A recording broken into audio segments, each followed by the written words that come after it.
going on, Jerome's? Happy Wednesday, happy hump day out there to those who celebrate. It's time for another Vikings news dump. He sees you when you're pooping. Also, red nose update.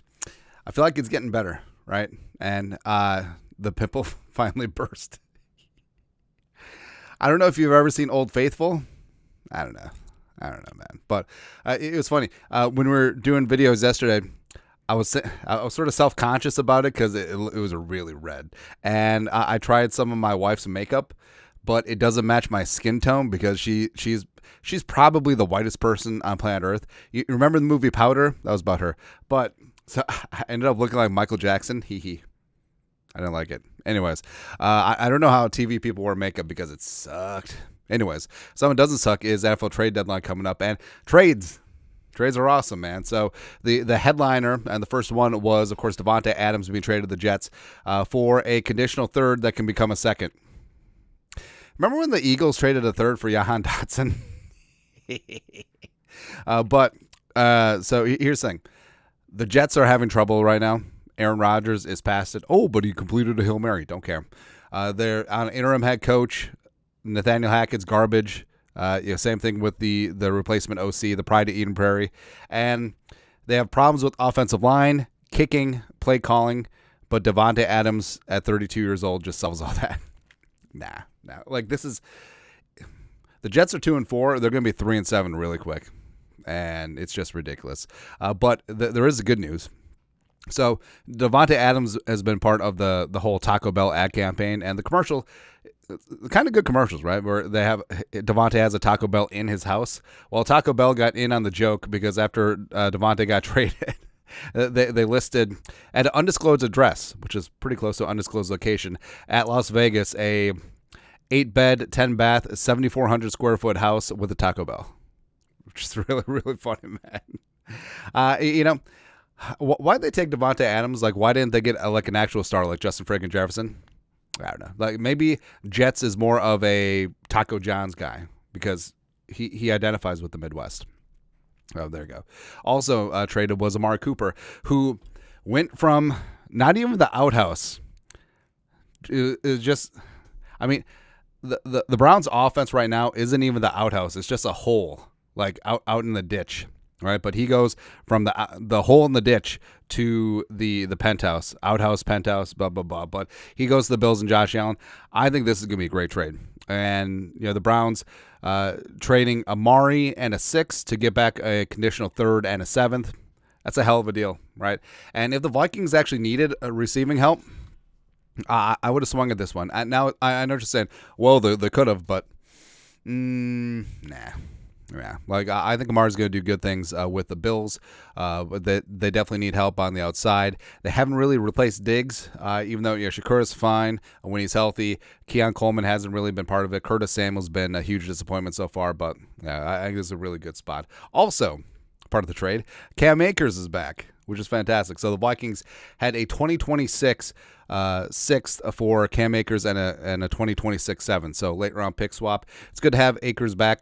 And I know, health issues, blah, blah, blah. You wanted a big-time name. You wanted a splash. You wanted Etienne, even though he's got a hamstring. You wanted Nick Chubb. But this is a smart move for a guy who's familiar with Kevin O'Connell, a guy who's played in the offense before, a guy who knows the locker room and is liked and respected, plus a guy who could play on 3 downs. And I don't think this says anything about Aaron Jones's future availability, like his injury will be what it be.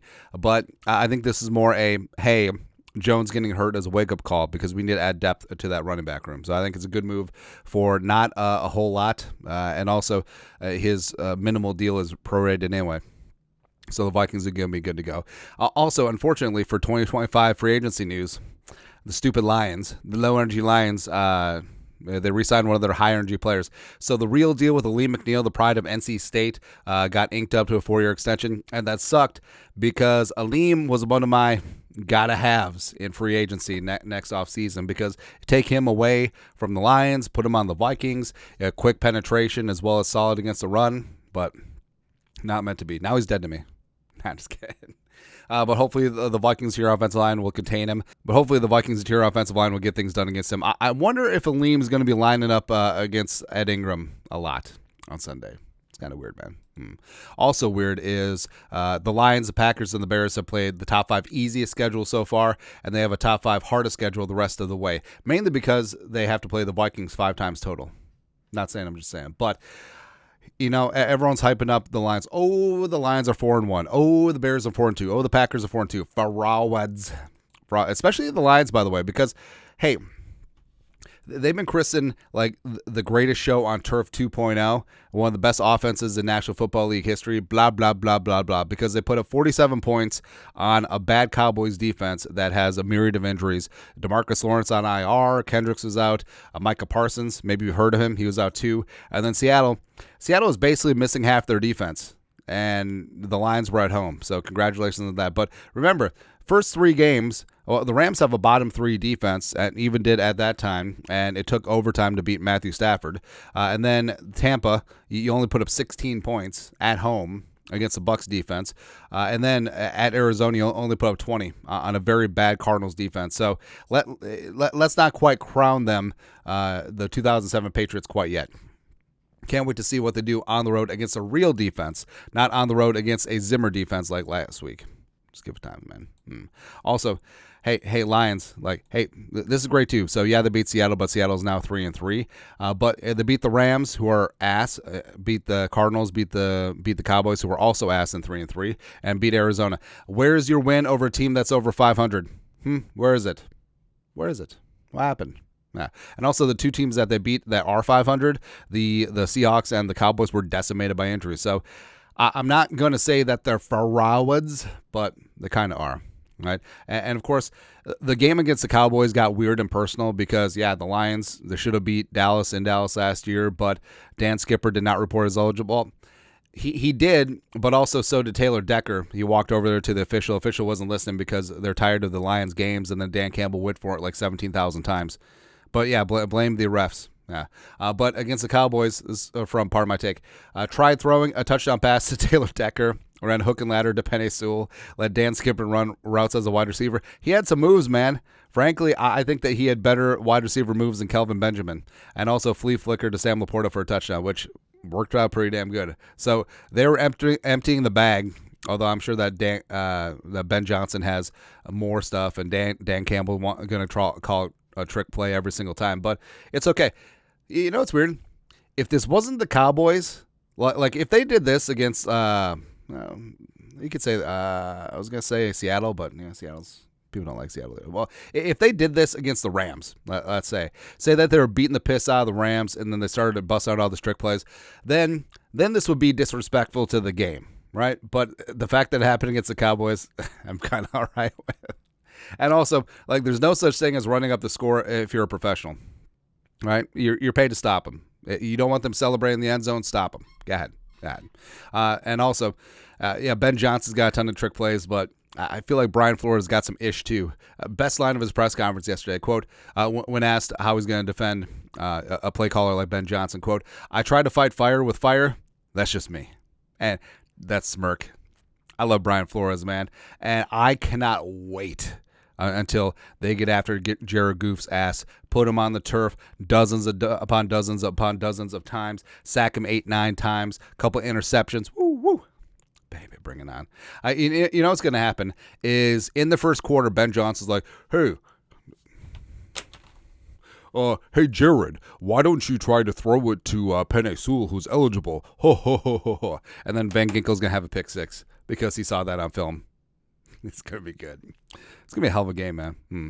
Speaking of hell of a game, a guy who's going to be a hell of a player is Diamond Dallas Turner. Now, I understand that muted production so far, 1 sack, 3 pressures, couple tackles for loss, but he's going to be fine. Diamond Dallas Turner is absolutely going to be fine. Alec Lewis, The Athletic. Vikings DC Brian Flores was complimentary today of Dallas Turner, called him an ascending player. Obvious that Turner's lack of defensive snaps has been because one of the Vikings edge rusher Grenard has been one of the best in the NFL, and the other Gink has a pick 6 every weekend. And yeah, that's partially true. Where they are working Turner in, he's played about 20% of the snaps so far if you factor in the game that he missed. But Turner's going to get his. AVG has obviously been phenomenal. Just a big play waiting to happen. Jonathan Grenard has been probably the most consistent pressure creator in terms of just getting after things in the National Football League, and that's not even hyperbole. Patrick Jones second has been a closer, getting some sacks. Hottie Ward's been getting his snaps too, so it really is just a numbers game. Like, the Vikings are racked up and stacked up on the edge, and like, who are you going to take off the field? Like, you're going to tell, hey, Jonathan Grenard, I know that you've had 7 pressures this game and created 2.5 sacks for everyone else, but take a breather. But they're going to work Turner in. He's been playing some good special teams aside from that one. And he's going to be good to go. He's going to be perfectly fine. Someone who's also hopefully going to be perfectly fine is TJ Hockenson, Purple Persuasion. We don't, this is on Kevin O'Connell, talk about TJ Hockenson on PA with a Mic 9 to noon yesterday. Quote, we don't know if we'll have TJ or not yet. We had a great first day, kind of back on the field in London, and then had a great day yesterday, so he'll keep working. And it will come down to a decision on Friday. And Hockenson getting 3 full days in practice. He's still within his 21-day practice window, and if he looks good, he looks like, I understand the trepidations, like, hey, it's the Lions, it's dirty Kirby Joseph, all that stuff, but bring it. Yeah, if he's 100%, he looks comfortable, and the coaches and training staff are good to go, bring it. Let's go. All hands on deck for the biggest game of the year so far. That's right. Speaking of big games, so Super Bowl is heading back to Hotlanta. Ari Mariov. The NFL has announced that Atlanta will host the Super Bowl in 2028. In future years is New Orleans this season, San Francisco 2026. I don't like that stadium. It just seems so soulless. Yeah. And then 2027, you're back in LA, and 2028 in Atlanta. And they did host Super Bowl 53. And that was the one where Brian Flores' defense held the Rams, and Jared Goff to 3 points, by the way. No big deal. No big deal. But, yeah, Minneapolis is never getting another Super Bowl again, even though it was phenomenal, except for the teams playing and the outcome. But other than that, it was good, man. But, I mean, they only gave the Vikings a Super Bowl because they built a new stadium. It's exactly what they did with the Metrodome in 1991. So, I mean, I don't know, like 30, 40 years when U.S. Bank Stadium is decrepit and they build a new stadium in Arden Hills, then we'll get another Super Bowl. Great. Good, great, grand, wonderful. Yeah. Although, it's crazy to think because, I mean, the Metrodome was obviously garbaggio even when they built it, right? But U.S. Bank Stadium seems world-class, right? And obviously there will be some maintenance and some upgrades here and there, but I feel like this stadium has some staying power. You know what I mean? Yeah, hopefully. We'll see. Also, we'll see is on Tell Us with Metellus, I can't help but say that Henry Bird, practice squad offensive lineman, he's been the star of the show. Like, he's just so damn funny. Plus, he looks like Nate Bargatze, the comedian who hosts SNL 17,000 times. There's a little kicking. And also, he's wearing a Steely Dan t-shirt. Come on, man. Talk about his best friend, Tyrese Robinson, a fellow practice squad offensive lineman. I think he's in the sauna. It's funny, man. It's funny. Hell, maybe he could start a right guard. Why the hell not? And lastly, so practice starts today. First day of practice on Wednesday ahead of the game against the Lions on Sunday. And names to watch: Aaron Jones. What's his level of participation? How does he look?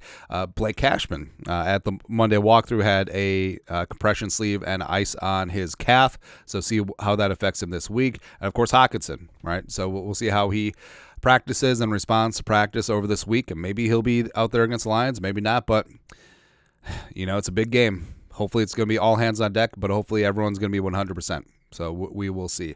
But that's it. Your thoughts are thoughts. Happy Wednesday. You guys know what to do. Hit that Venmo. That's right. Skull Production Value.